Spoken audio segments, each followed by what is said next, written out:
Good morning, everyone. Hello. It's what are we? Middle of the week, just gone middle of the week. For those of you who are based in the UK, we had a little bit of disappointment yesterday with the football. But hey, just look at it. In 4 years down the line, that team will be doing great things. So it's just at the end of the day, just a game. So no need to get so passionate about it. Enjoy it, but don't let that affect you.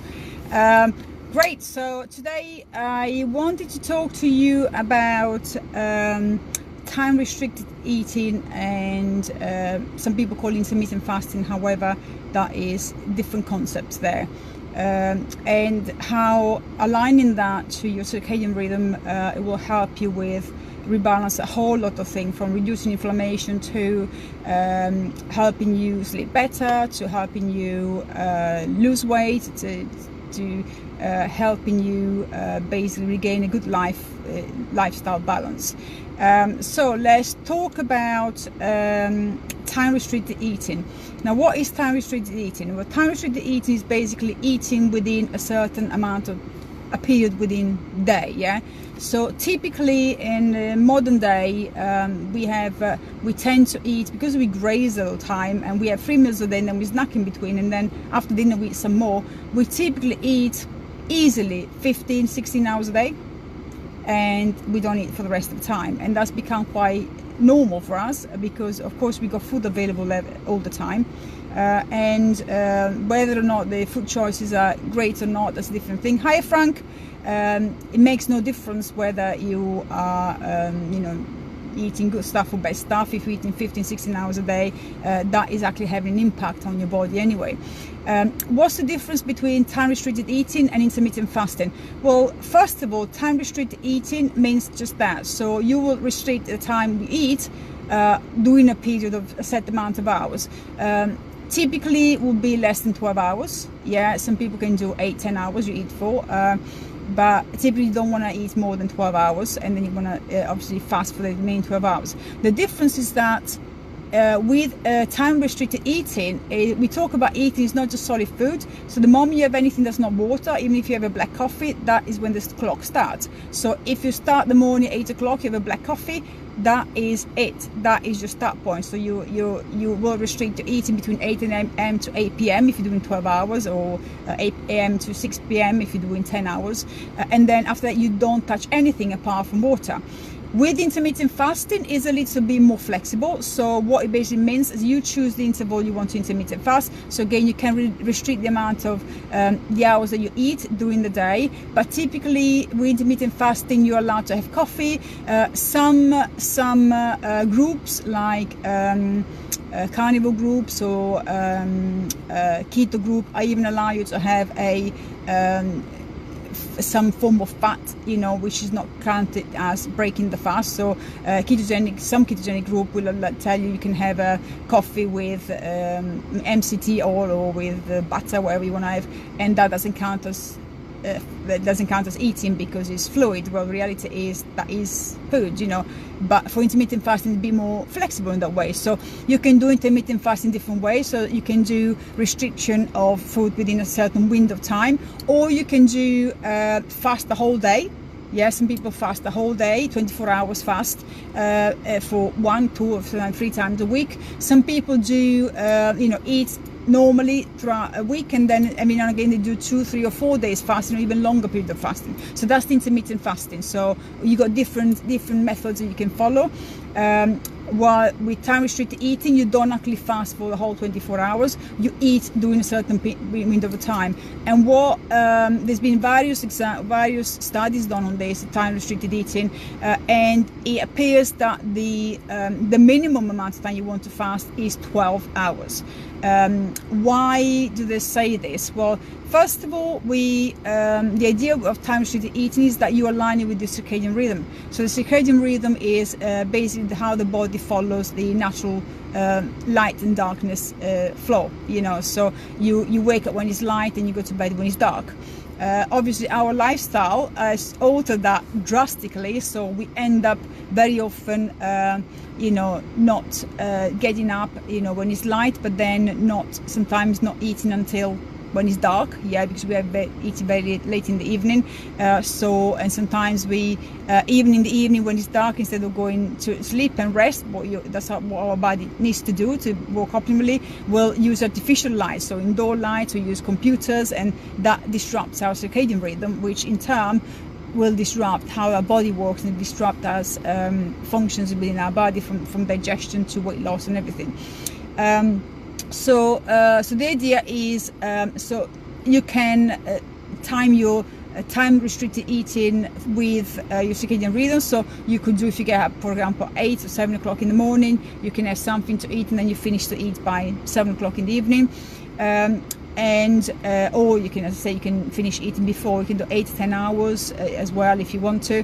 The idea is really try not to eat when it's dark.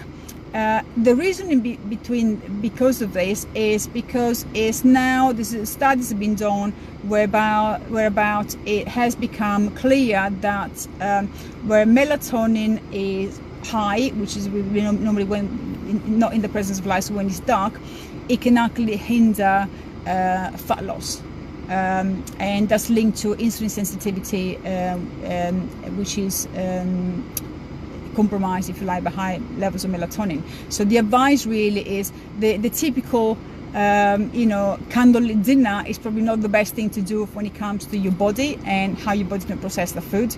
But we know this. We know that if you eat late, it's not good for you from digestion problems, obviously, if you go to sleep quite soon after eating, but also because obviously if you eat late, and then what you're going to do, then you're going to rest, you're going to go to sleep, so you're not going to use the food, end up storing most of that. The idea with the time restricted eating and circadian rhythm is that it's now been proven with various studies. There's still a lot of research that needs to be done in that area, but it's been proven with a lot of studies that not following the circadian rhythm not only affects your stress levels, but also affects how your body responds to food and how the levels of inflammation within your body, because as I said, is the circadian rhythm affect your level of melatonin, which then affects insulin sensitivity and everything. So why would you want to do time restricted eating versus eat whenever you want to? Well, various reasons for that. First of all is if you do time restricted eating, you enable autophagy. What is autophagy? Basically, autophagy is your body cleaning system, if you like. So your good cells, your strong cells, actually eating the damaged cells, yeah, and basically cleaning up your body from damaged cells and cells that are old and then don't serve the purpose anymore. Autophagy, this self-cleaning process that the body does regularly, typically does not start until at least 10 to 12 hours of fasting. So that's why the recommendation for time restricted eating is a minimum of 12 hours of fasting, because that the autophagy system starts. And imagine if you were able to maximize this autophagy process the body does, and your good cells eats away all the bad cells. So imagine, for example, the skin. What happens when you sunburned, for example, the skin dries out, and those are the dead cells that get rid of, yeah, and the new skin comes on. So imagine that internally, if that was to happen within your body, the end result is that it slows down your aging process, because you're getting rid of all these bad and damaged cells in favor of new, vibrant and healthy cells. So it actually slows down your aging process. So no need to take pills and potions, anti-aging creams and all that crap. You can actually fix it by simply adjusting the way you eat. Yeah, and the question that's been asked about, which hour should you choose for intermittent fasting, for time restricted eating? So should you be doing breakfast and lunch? Should you be doing lunch and dinner? What works better? What we know from some research is that we tend to be more insulin sensitive in the morning. So what it basically means is that our body processes the food better in the morning. So it's insulin, it's best in the morning, so the body can accept the nutrients from the food and optimize them, use them optimally. When you're insulin resistant, which is what normally is very common for people with type 2 diabetics and pre-diabetics, hello, sorry, I think it's chucking me out. So I was talking when in the morning your body is more insulin sensitive, so is more able to accept the food and process the food, you know, and use it optimally, while as opposed to being insulin resistant when your body it's not able to process the insulin properly and it's not producing enough insulin. Therefore the cells are saying no, don't want any more of this, and you end up having high sugar levels in the blood, and eventually type 2 diabetics can ensue from that one. So research has shown that we tend to be more insulin sensitive in the morning, so therefore one will think, well, maybe I should have lunch and breakfast and lunch, and maybe not have dinner, and that will align with the fact that, as I mentioned before, if you follow the circadian rhythm, when it's dark, your body produces more melatonin, which means in turn hinders, you know, insulin sensitivity. So it will align with that. The reality is that there's a lot more study needs to be done, and as we all know, we're not all the same, we're all different. So it depends on what you're used to. We're all different in how we process the food, how our body reacts to different things. So that's something you still need to decide whether how is the best distribution of you know, food when you should be eating, if you follow time restricted eating. They have done a study in Spain whereby without specifically use specific diet, just standard, you know, diets with the same amount of calories, they had people that had their last meal at 4 or 5 o'clock in the evening, and the results came back where they actually lost more body fat doing that, and also most of the biometric markers were better compared to people who had ate all the way until 7, 8 o'clock in the evening. But again, there are exceptions to that, so the advice on that would be actually to monitor yourself, to test yourself. And how can you test yourself? Well, there's various things you can do. An obvious way to look at it is monitoring your blood sugar levels. You know, see what your blood sugar levels are in the morning, see what happens if you eat in the morning, what happens to your blood sugar levels, how quickly they return to baseline, versus that if you were, same for the dinner in the evening time, versus if you were to do lunch and dinner, and then compare to see how long your body goes back to your baseline blood sugar levels. If that is going to work, you know, it takes longer in the evening, it takes longer in the morning, then you know whether you're a person who should be eating in the morning lunch or lunch and dinner, if you like, you know. And again, you don't have to do 2 meals, because if you eat, let's say, from 8 in the morning until 8 in the evening, or 8 in the morning to 6 in the evening, do 10 hours time restricted eating, you could decide to have 3 small meals. I mean, it is entirely up to you how you do it. But because we are all different, then the best way to monitor it is one easy way to do it is your sugar trend, you know, and find out what's going on with that. Following time restricted eating or intermittent fasting, and in line with the circadian rhythm, so it helps with slow down the aging process without actually having any external creams or potions, anything like that. It also helps you to with weight loss, as I mentioned. There's a few studies that prove that it helps you with weight loss, especially when you finish food earlier, rather than late. But it's also anti-inflammatory. Now, time restricted eating, intermittent fasting is practiced a lot from people who follow specific type of diet, like the ketogenic diet, or any low carb diet or carnivore diet. They tend to do that because when you follow this kind of diet whereby your carbohydrate intake is really low and your body's fat adapted, so is using fat for fuel, you produce ketones. And when you do, a side effect of that is that you don't feel as hungry. So doing time restricted eating or intermittent fasting when you have a diet based on that is really easy, because you just are not hungry. If you are somebody who follows a standard UK or standard American diet where there's very high amount of carbohydrates, you will struggle more to do time restricted eating, because obviously when you rely on glucose every so often, the moment you don't have glucose for 5, 6, 7 hours, you start getting cravings. Some people get hypoglycemia, get the shakes, so it makes it a lot harder. So the ideal scenario would be to have a nice balanced diet where a good balance of carbohydrates and proteins and good fats, to be able to sustain it, you know, to sustain it better. But it's anti-inflammatory. The reason why it's anti-inflammatory is because you are literally taking your body back to how it is programmed to work, which is you eat when you're hungry and you fast, you know, when you're not hungry, when when you need to fast 12 hours plus. And this is how our ancestors used to live, you know, going back to the cavemen.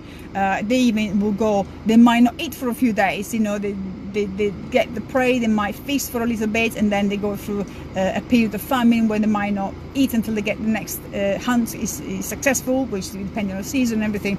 And the body needs this break, because the digestive system, very much like every other system in our body, needs a break. You know, you can't eat constantly. Get up in the morning, eat, have a snack, coffee, eat, have lunch, you know, and then have a snack in the afternoon, at dinner, after dinner have some more snack until you go to bed, and the body only gets 5-6 hours rest. The digestive system needs a break as well. Yeah, and if you do too much constant eating, especially the wrong type of food, you increase the inflammation within your body, increase the stress levels within your body. And when you increase the inflammation, you open yourself to more chronic illnesses. Could be anything from diabetes to obesity, to metabolic syndromes, which is a group of symptoms, from high blood pressure to obesity to diabetes to high cholesterol.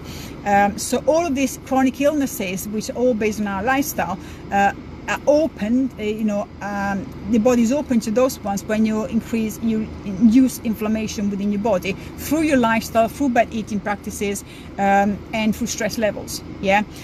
So having it's been proven by having time restricted eating or intermittent fasting, where you go longer break for the body to recover and to use what you've got, start the autophagy process, and also start to use your body fat, increase your ketones a little bit. That actually helps with reducing inflammation, and that's been actually proven to help with, especially the ketogenic type of eating, is been proven to help with things like dementia, Alzheimer, even Parkinson's, again, and even some type of cancer, because some type of cancer, not all of them, but some type of cancers rely on glucose to spread. Yeah, they feed on glucose. Now, when you restrict glucose through your food, and also through intermittent fasting and time restricted eating, then what happens? They can't spread quite as quickly. Yeah, so then create an anti-inflammatory process, and that affects everything from your joints to your muscle to your ligament to everything. And if you think about it, there's been some tests, and they don't test obviously on mice, because they start most of the testing on mice. And one of the tests that they've done recently from a doctor called Dr. Panda, which was quite interesting. I was listening to a podcast the other day, and what they've done is they want to see whether it was time restricted feeding that was affecting the fat loss and biometric markers, or whether it was diet. Yeah. So what they did is they didn't restrict the calories at all. They gave them two groups of mice, same amount of calories, same type of diet. One was more a standard diet, one was more high fat diet, and gave them the same amount of calories, not restricting that at all. They just restricted the time they were allowed to eat. One group was allowed to eat throughout the day, and one was only allowed to eat during a period of 10 to 12 hours. And then they looked at them, and the groups that was allowed to eat throughout the day became obese. And the group that was only allowed same calories, same type of diet, similar type of diet, they didn't become obese. So they realized it's actually not so much what we eat, is when we eat. And then again, because it was in line with circadian rhythm. Yeah. So how does that impact us? Well, if you think about it, our lifestyle now is totally dictated by what we do. Yeah. So if you work a 9-to-5 job, a standard job, you will typically have breakfast. Although my clients will skip breakfast because of rushing to go on the tube to go to the job, so they might just grab something quickly for breakfast, grab a coffee, and then have something at work, or maybe skip breakfast altogether. And then lunch, most people don't organize themselves, so we'll go out and grab something. Very often is a sandwich, or it's crisp, not very healthy stuff. Sometimes it might be salads, whatever it is. It tends to be quite a small lunch. And then when you come home, you might snack with nuts or fruit, whatever, during the day, and then you come home in the evening absolutely ravenous because you haven't eaten enough during the day, and you have a humongous meal in the evening, and then what you do, you sit down and do nothing, watch TV, and then maybe go to sleep. And typically what you do, you watch TV, so you got all this lights bombarding your brain. Then before going to bed, you might be on your phone doing something else, and again activating your brain when there's time you should be unwinding. So you got a full stomach, you got the brain that's firing 100 miles an hour because you've done all this activity with the brain, and then you expect to have good sleep. Of course you're not going to have good sleep, you're going to block your digestion, and you're going to have a very poor sleep, which then you wake up the following morning, you feel exhausted because now all of a sudden your stress levels are up here. Yeah.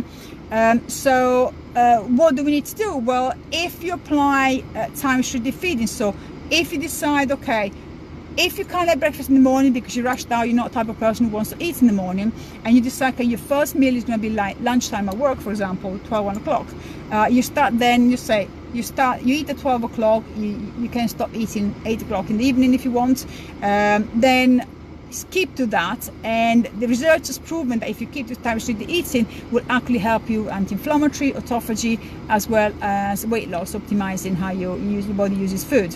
And again, as I say, you got to test whether your body type is the one where you have your body works better in the morning with eating in the morning rather than working better in the evening. I know from personal experience that if I was to have lunch and dinner, I'd be totally screwed. My digestion is really slow. I got celiac disease, which doesn't help my gut. And whenever I have a late dinner, I end up going to bed and I have massive sweat at night. My body temperature actually is really, really high, and my heart rate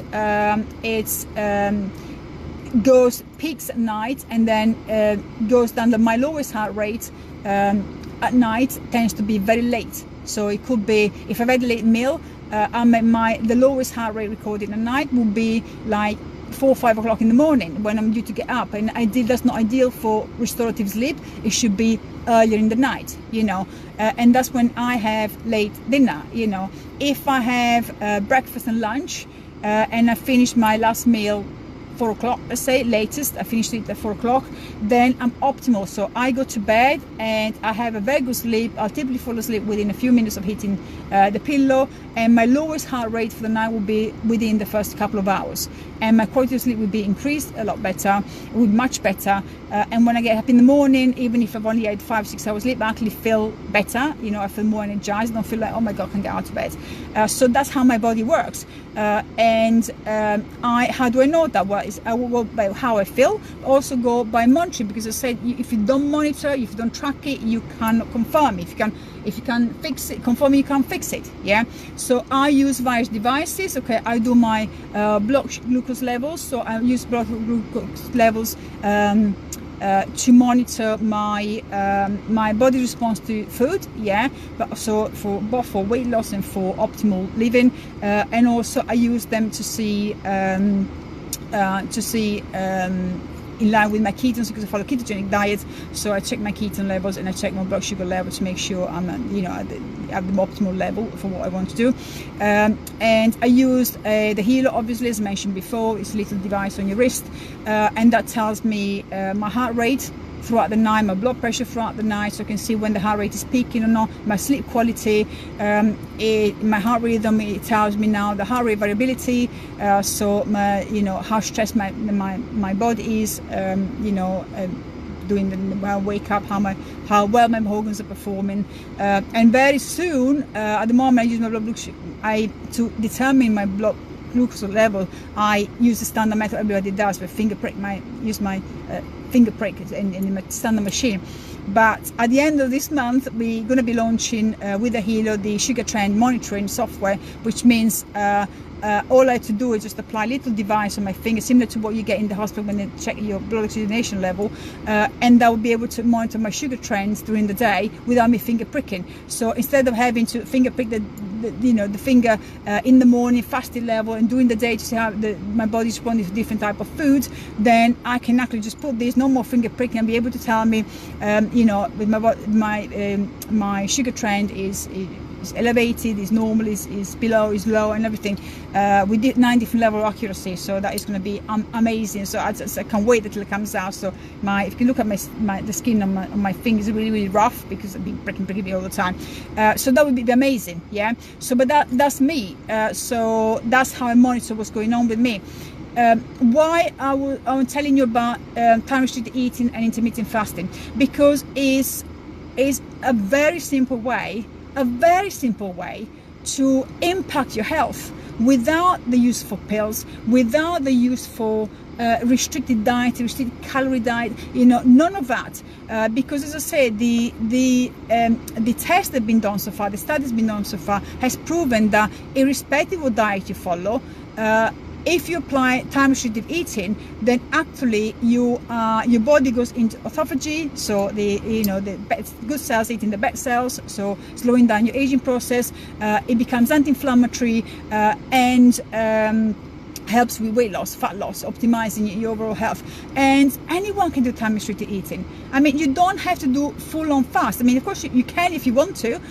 If you can give yourself a day, 24 hours of not eating at all, once a week or once every 2 weeks, that's brilliant, because your body needs that, to work optimally.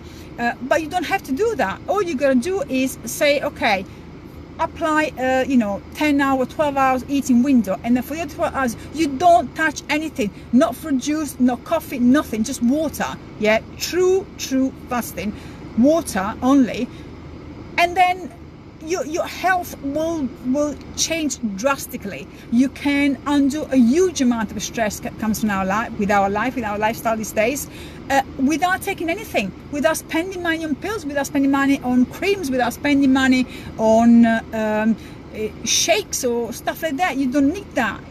Of course, when I say it doesn't matter what diet you do, I don't mean that you can eat 12 hours worth of donuts, because then there's no amount of autophagy that is going to fix that. You know what I mean? So I'm talking about, it doesn't matter what diet you follow, whether you're vegetarian, whether you're vegan, whether you're keto, whether you are carnivore. It does not matter. It's time restricted eating has been proven to be the factor that affects all these elements. Yeah, so provided you have a balanced diet, whichever diet you choose to do for your own beliefs, or whether whether it's religious belief or whether your own personal belief, it does not matter. If you apply this, and it's so easy to do. Just think about it. If you go to bed when you should be going to bed, when actually giving your body at least 8 hours sleep, yeah, then that's already 8 hours of your fasting gone. Then you go for another 4 hours. Yeah, so it could be that instead of having breakfast when you get up at 7 o'clock in the morning, you have breakfast at 11 o'clock in the morning. Yeah, so it could be that you say you have breakfast early in the morning, and then you eat your last meal at 4 or 5 in the evening. Yeah, whichever way you want to do it is very easy, because most of your fasting is done while you're sleeping, so you don't even notice that. And you will find out, you will soon realize, if you do that not only you feel a lot better, you will become more aware of when you're actually hungry. You reduce a lot of your cravings, because the more you eat, the more often you eat, the more the body gets used to that's time to eat. Yeah, so that is it. The body goes, that's why we feel hungry. If you eat breakfast, lunch and dinner, what happens? You get up in the morning, you feel hungry, because your body's got used to eating breakfast, you eat at a certain time. So if you have like 6 meals a day, you eat every 3 hours, that's what your body does. Yeah, it becomes hungry because it's expecting the food. And that's the worst thing you can do, because if you cannot stay for more than 3 hours without eating, there's a problem. There's a big problem. Yeah, that means your body is so reliant on glucose that you've got very high inflammation within your body, and you need to fix that, because then the next stage is potentially a serious chronic illness. So the aim of today's live is really to say, listen, there is a way to fix your health with a very simple method. Restrict the time period that you eat. Now the one thing I want to put a caveat here, which is for certain, for women and men.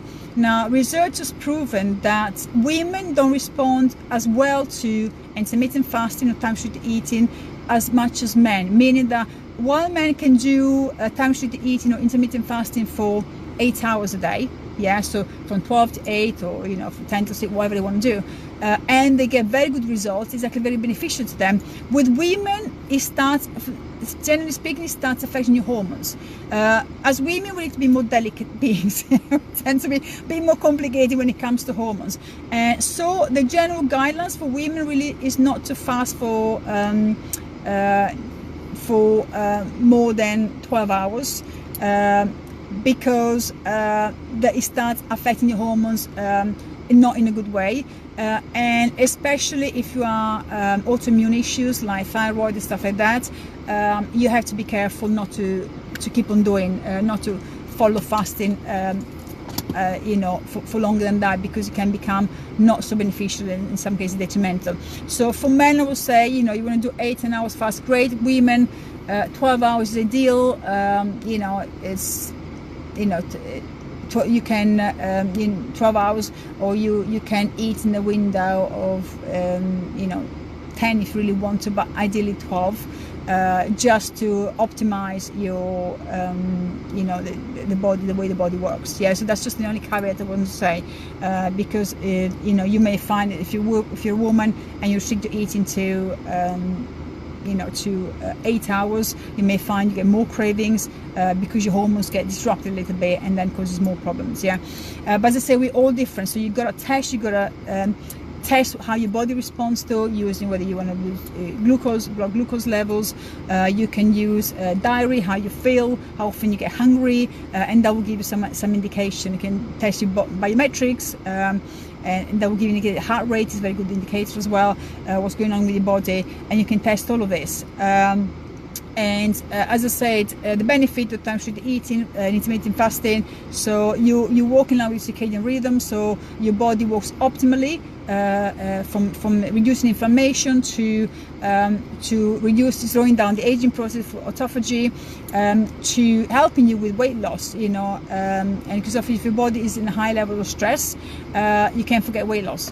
As I mentioned that before to you, the 4 pillars of health. One is stress, your high levels of stress, which can be caused by, not just a bad diet, but eating at the wrong time, because I said, you eat late in the evening, then you go to bed, your digestion slows down when you're sleeping, because everything slows down.